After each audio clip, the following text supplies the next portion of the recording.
It's time for another round of PatGPT. Our topic today is, what is OCD and what can you do about it? All right, ready to go, start generating. And today on PatGPT, I am joined by somebody who is an expert in this field. And in fact, has started a company to deal with it. His name is Stephen Smith. He's the co-founder and CEO of NOCD, the largest provider focused on ending worldwide suffering caused by OCD, obsessive compulsive disorder. After emerging from a personal struggle with undiagnosed OCD and experiencing the success of exposure and response prevention, that's ERP, therapy, firsthand, Stephen made his mission in life to transform the behavioral health treatment system with the goal of creating an anytime, anywhere virtual healthcare platform that allows those with OCD to be diagnosed quickly and then to actually treat their situation. He has secured over $85 million in financing since NOCD launched commercially in 2018. That's a lot of money.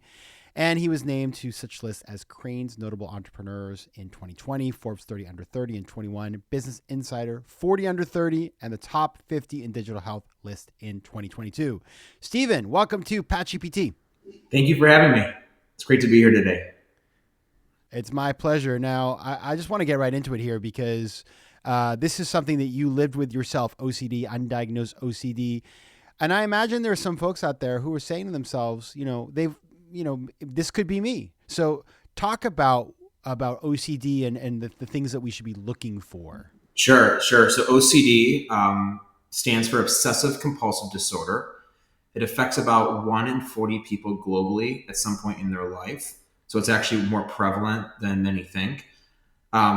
It's actually one of the most misunderstood mental illnesses where, you may have heard the term OCD before, and most people have. And I would say it's one of the only terms in the English language, which almost everyone uses or has heard before, but almost everyone unknowingly misunderstands, right? So how often do you use a term or hear a term that almost everyone unknowingly misunderstands, but yet it's used casually? And what OCD is really like is people who have these very specific intrusive thoughts, images, and urges. And the OCD intrusive thoughts, images, and urges are called obsessions. And the obsessions could be violent in nature. They could be sexual in nature, religious in nature, existential, relationship-based, so like totally different from that pop culture definition of, hey, flicking the lights on and off.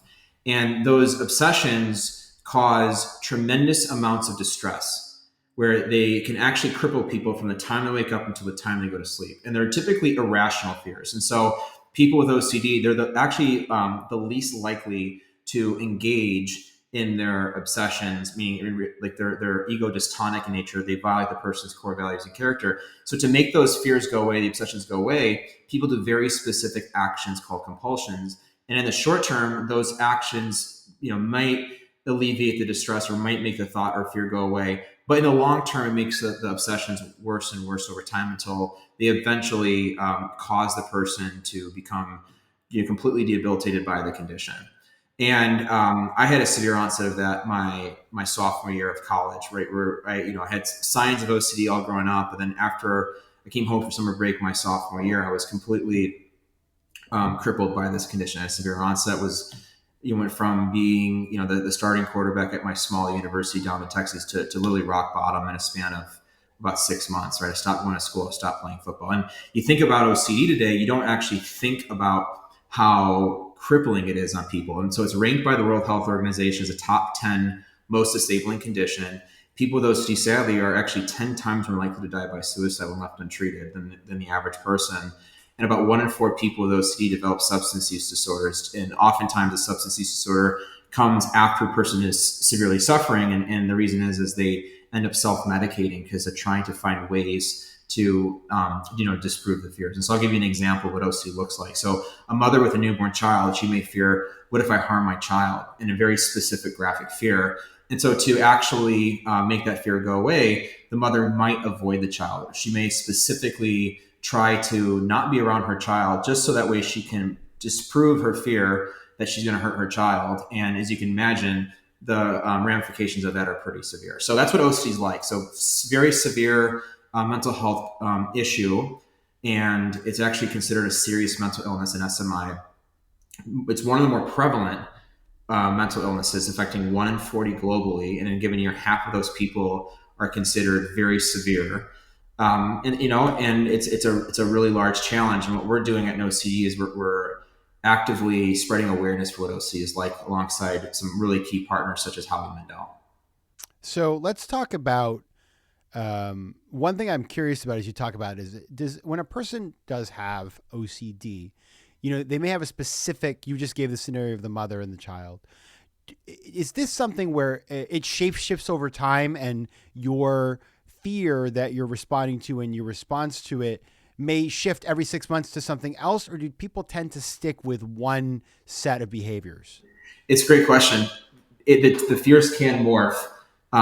At times, the fears will be very specific, right? You may have like a very specific subtype of OCD. And then as the time progresses, it may morph into another subtype. So it's a commonality with OCD. I personally experienced it myself.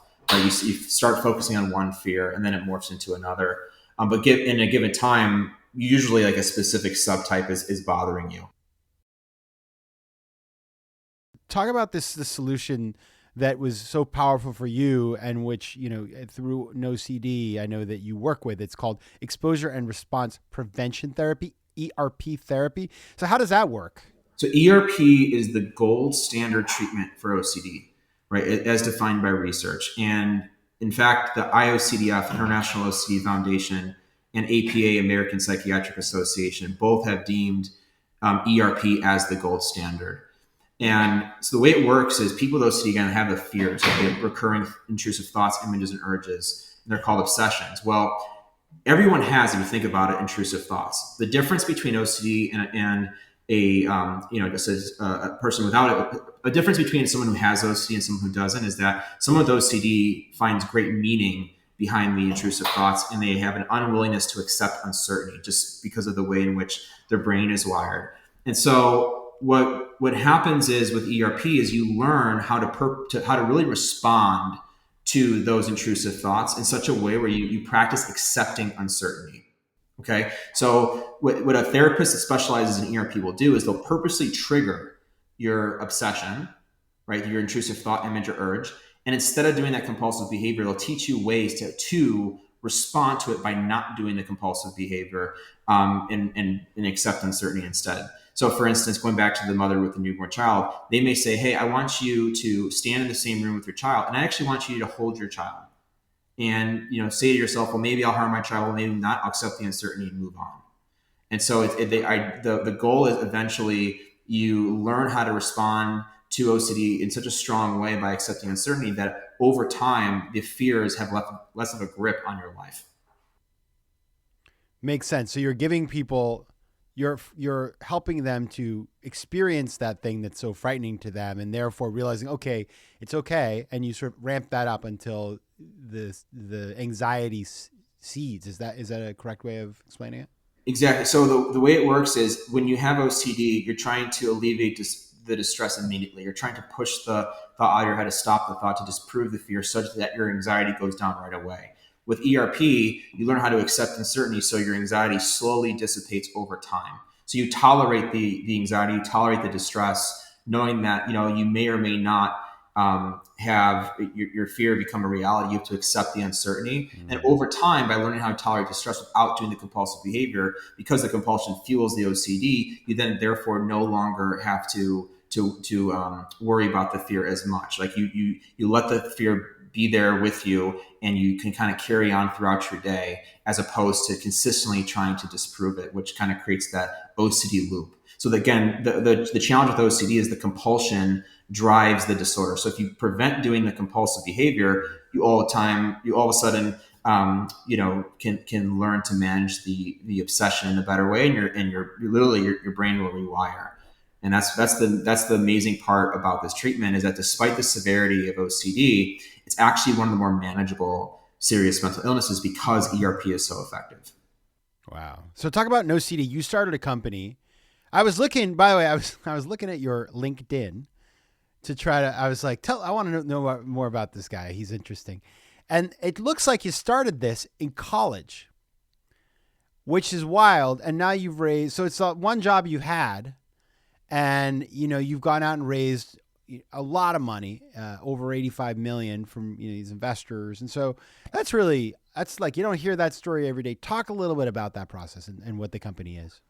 It's been a journey. It's been a journey. We were fortunate to have a very, very strong team that has made this possible, and also an incredible set of investors that have supported us along the way. But I did start the company in college, after my own personal experience. When I was able to realize what I was going through was OCD, I went into treatment, ended up having a life-changing outcome with ERP therapy. I was able to go back to school afterwards. I was able to finish up my degree, finish up playing football. And when I was at school, I was like, look, this is an issue that affects 1 in 40 globally.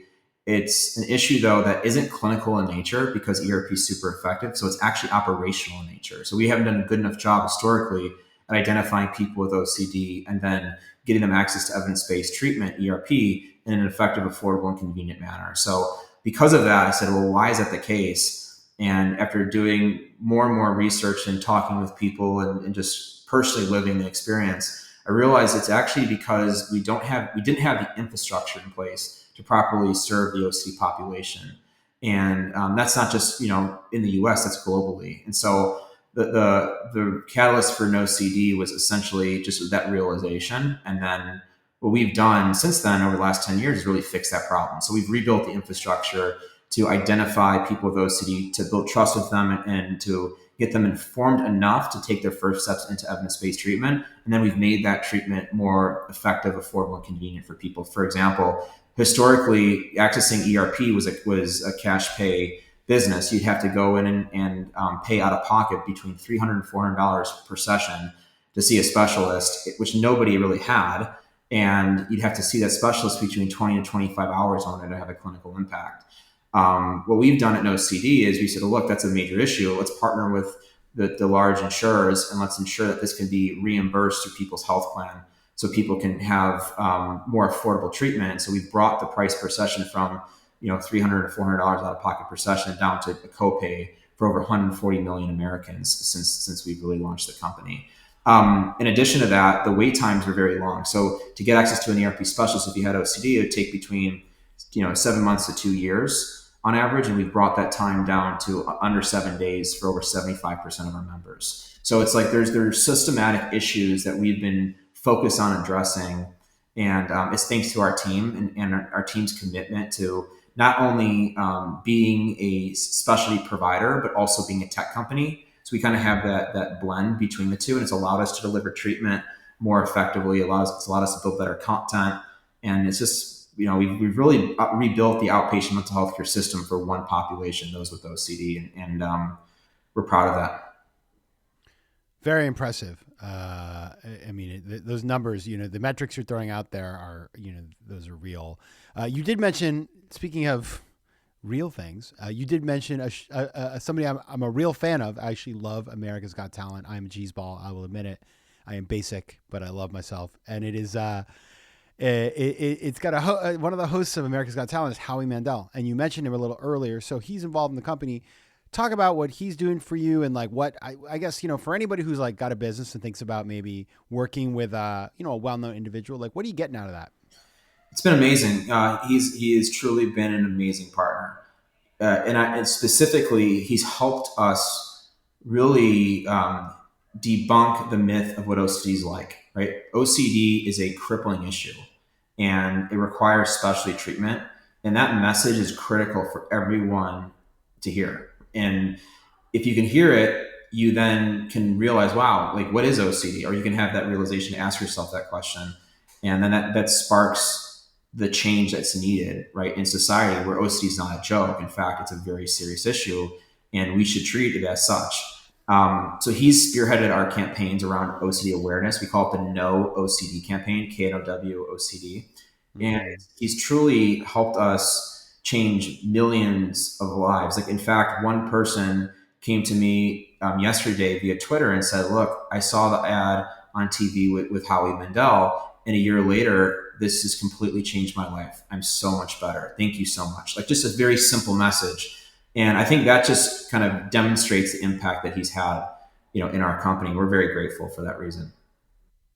All right. Listen, if you are listening to this and you say to yourself, this could be me, head on over to treatmyocd.com where you can read more about NOCD and start to get informed. And of course, talk to somebody who can help you to get connected so you can actually begin this treatment.